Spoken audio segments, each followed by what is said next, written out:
नमस्कार प्यारे साथियों, आपका स्वागत है हमारे यूट्यूब चैनल में। और आप देख रहे हैं डीएलएड तृतीय सेमेस्टर के लिए हमने जो आपका मैथ स्टार्ट किया है।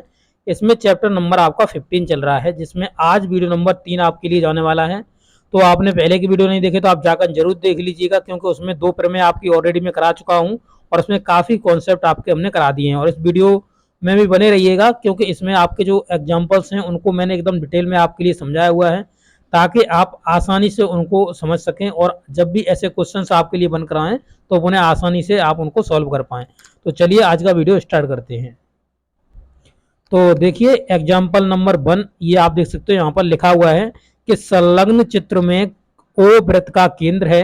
ये जो आपको चित्र दिख रहा है ना, ये आपका क्वेश्चन में चित्र दिया हुआ है। ये याद रखिएगा, यहाँ से यहाँ तक का मैंने क्या कर दिया है, इसे अलग कर दिया है। ये क्वेश्चन में है और इधर से हमने सॉल्यूशन इसका लिखा हुआ है, क्योंकि ये मैंने खुद बनाए हैं। ये आपका चित्र दिया हुआ है क्वेश्चन में, ठीक है।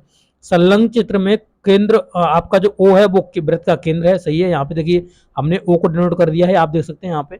तो ये आपका क्या है, ये आपका यहाँ पर है जो वो है वो केंद्र है, ठीक है। और कह रहा है AC तथा BD दो आपस में लंबवत हैं। तो यहाँ पर आप देखेंगे AC, तो AC ये देखिए, ये वाली जो है ना, ये वाली जो लाइन आपको दिख रही है AC वाली, ये और आपकी BD का मतलब ये वाली जो लाइन है, ये कैसी है, आपस में क्या है, बराबर हैं। तो AC और BD मतलब लंबवत हैं एक दूसरे के।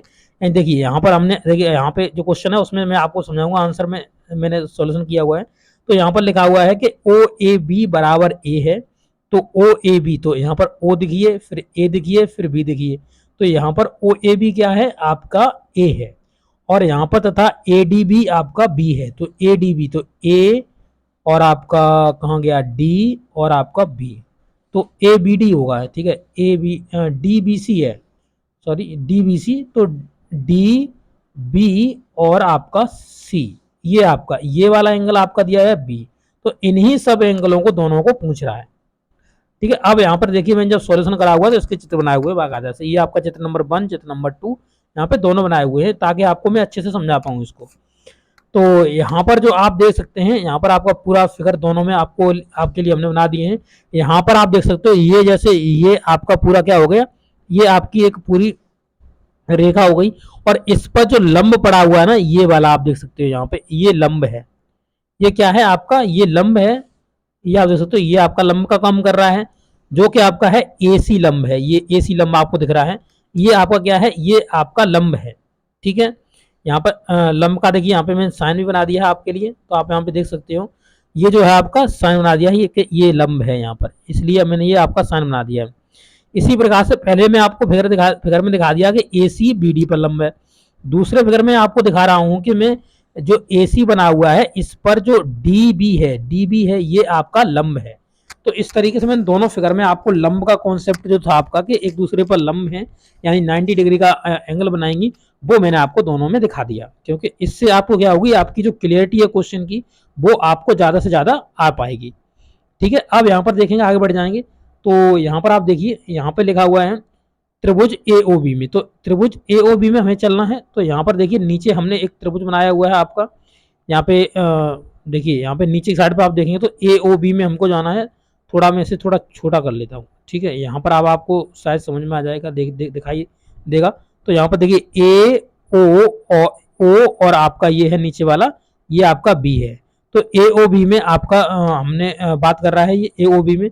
तो AOB में आप देखेंगे तो OA और OB कैसे हैं, एक वृत्त की त्रिज्याएं हैं। जैसे मान लीजिए मैं यहाँ पे बना देता हूँ, झंझट ही इसका काट दे रहा हूँ, ठीक है।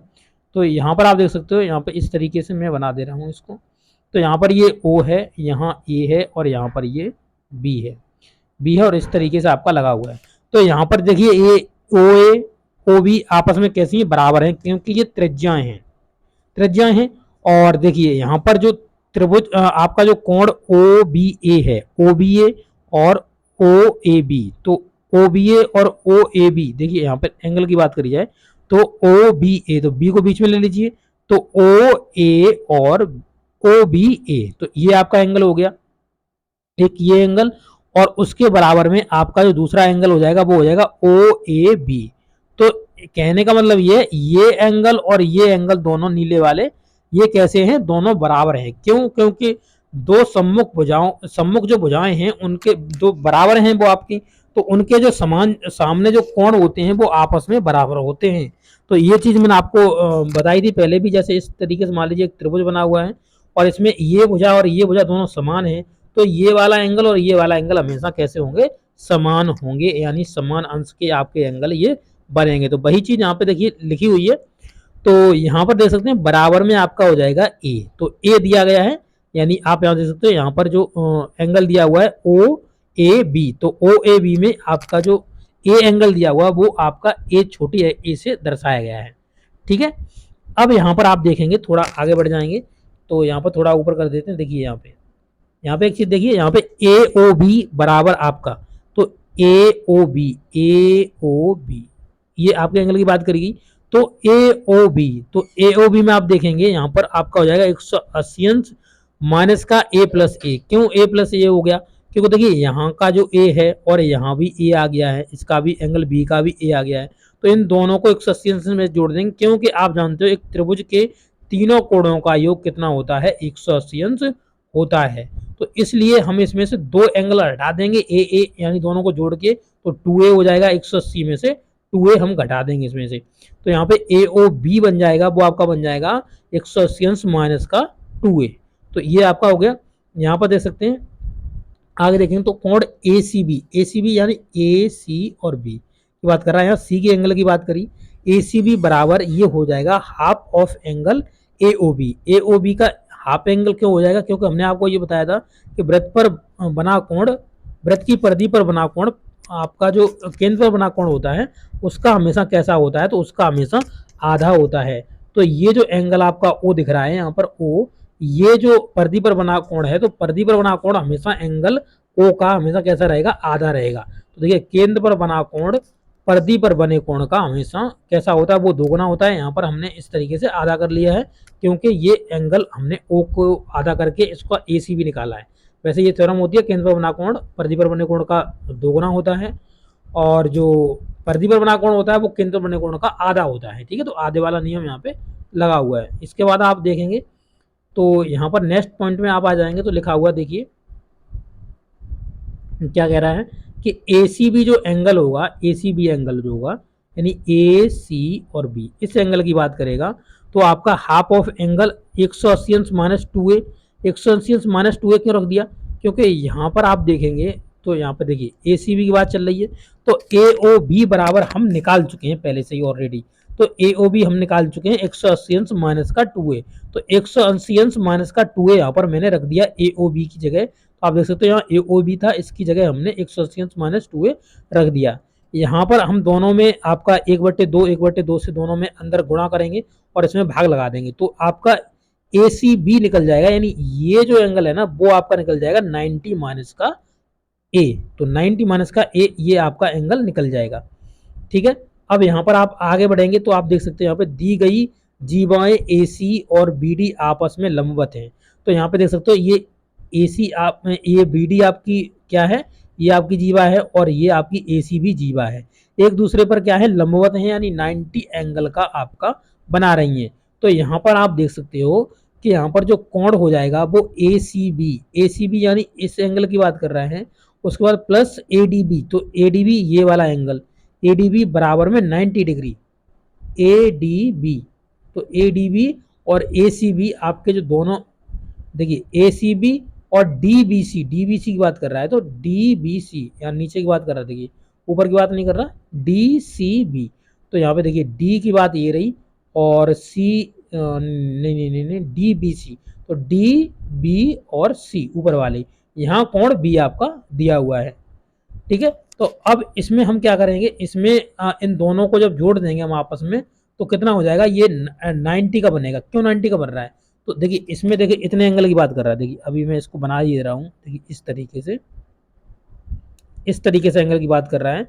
तो यहाँ पर आप अगर देखेंगे तो देखिए एक चीज याद रखिएगा कि यहाँ पर जो इस तरीके से देखिए यहाँ पे ये आया हुआ है और यहाँ पर इस तरीके से ये आपकी पूरी क्या बनी है, ये आपकी भुजा बनी हुई है।